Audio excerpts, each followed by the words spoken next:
Frontline Updates, where we delve deep into military strategies and updates from conflict zones. Today, we're discussing the progress of the ongoing special military operation as of today. I'm your host, Sharifa Mohammed MGT. I'm Colonel A.C. Oguntoye, an infantry officer. The West Group advanced into more favorable positions, striking Ukrainian mechanized, assault, mountain assault, and territorial defense units in Zaporizhia, Grigorovka, Kharkiv, Pesky Radkovsky, Kupiansk, and Kharkovka. Ukrainian losses exceeded 255 personnel, a tank, infantry fighting vehicles, 11 vehicles, a Grad MLRS system, and 3 artillery pieces, 2 Western-made.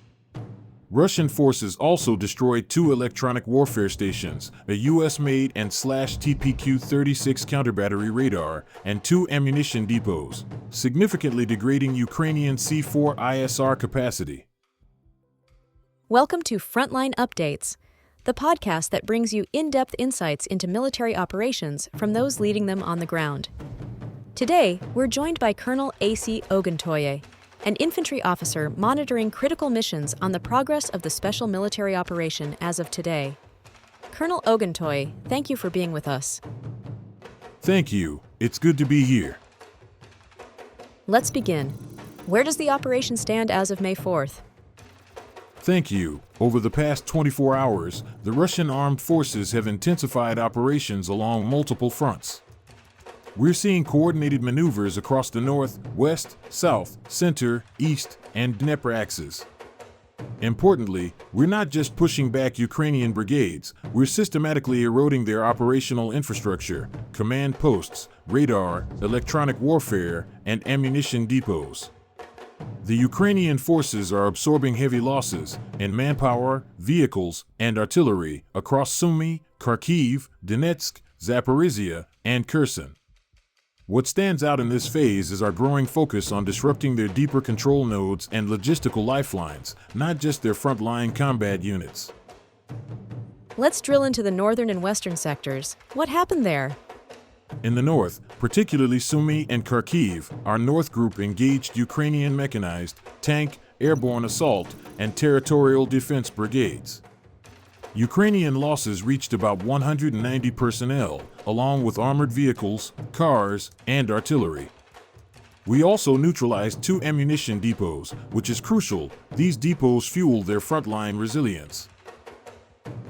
And the West Group of forces? In the west, we advanced into more advantageous positions across Kharkiv and parts of Donetsk, targeting mechanized and mountain assault brigades. Here, we eliminated over 255 Ukrainian servicemen, destroyed tanks, IFVs, a Grad rocket system, and critically, a US-supplied and /TPQ-36 counterbattery radar. We also took out electronic warfare stations. These are vital as they allow Ukraine to jam, disrupt, and coordinate. Removing them changes the tempo of battle. Where have the southern and central forces made gains? The Southern Group moved forward in Donetsk, engaging mechanized and airmobile brigades, inflicting over 275 casualties, destroying vehicles, artillery, a Grad system, and 4 more ammo depots. And the Center Group? The Center Group achieved perhaps the most decisive breakthrough, hitting mechanized, Ranger, Assault, and National Guard brigades. Ukrainian losses were severe, up to 520 personnel, tanks including a French AMX, armored vehicles, and 8 artillery pieces. Taking out another depot then not only reduces their firepower but also stresses their entire regional supply chain. This isn't just about seizing terrain, it's about degrading their ability to hold ground. The Eastern Front has been a prolonged fight. What's the latest there? In the east, around Donetsk and Zaporizhia, our East Group is pushing into Ukrainian defensive depth. We struck mechanized, marine, and territorial defense brigades, causing 185 casualties and destroying NATO-supplied artillery, combat vehicles, and another electronic warfare hub.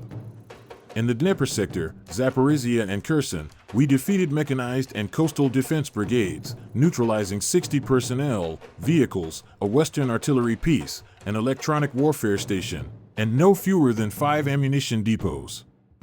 The accumulation of these tactical gains is setting conditions for deeper operational disruption. What about the air and missile campaign? How is that supporting the ground fight? Our air, drone, missile, and artillery forces hit 158 key Ukrainian military sites. We targeted airfields, defense factories, drone production lines, Neptune anti-ship missile launchers, and ammunition depots. This is about shaping the battlefield, denying Ukraine the tools to replenish its forces or mount coordinated counterattacks. Air defense units shot down 2 U.S.-made JDAM precision bombs, a HIMARS rocket, and 146 Ukrainian UAVs. This speaks to the effectiveness of our integrated air defense shield, especially when facing Western-supplied precision systems.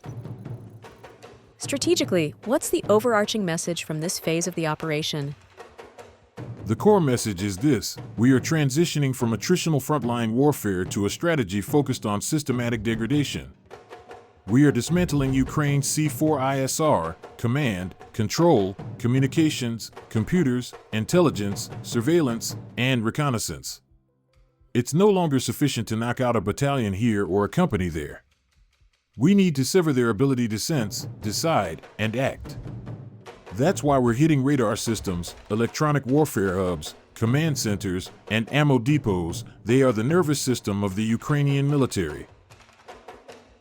And looking ahead? Looking ahead, the challenge is not only to maintain this pressure but to accelerate it, ensuring Ukraine's capacity to regenerate combat power is exhausted before external support can bridge the gap. Security and intelligence gathering are crucial for mission success. How has intelligence played a role in shaping the operation strategy?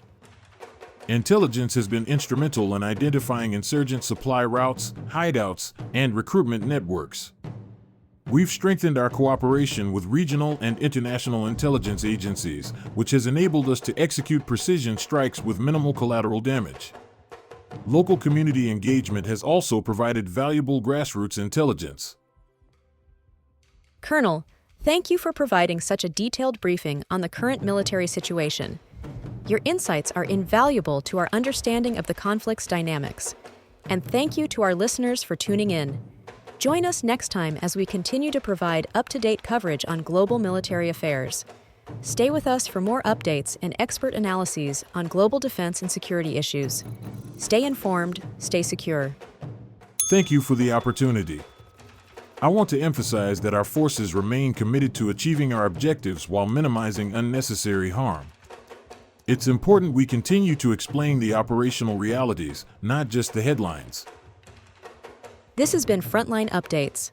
Stay tuned for continuing analysis and expert commentary as developments unfold.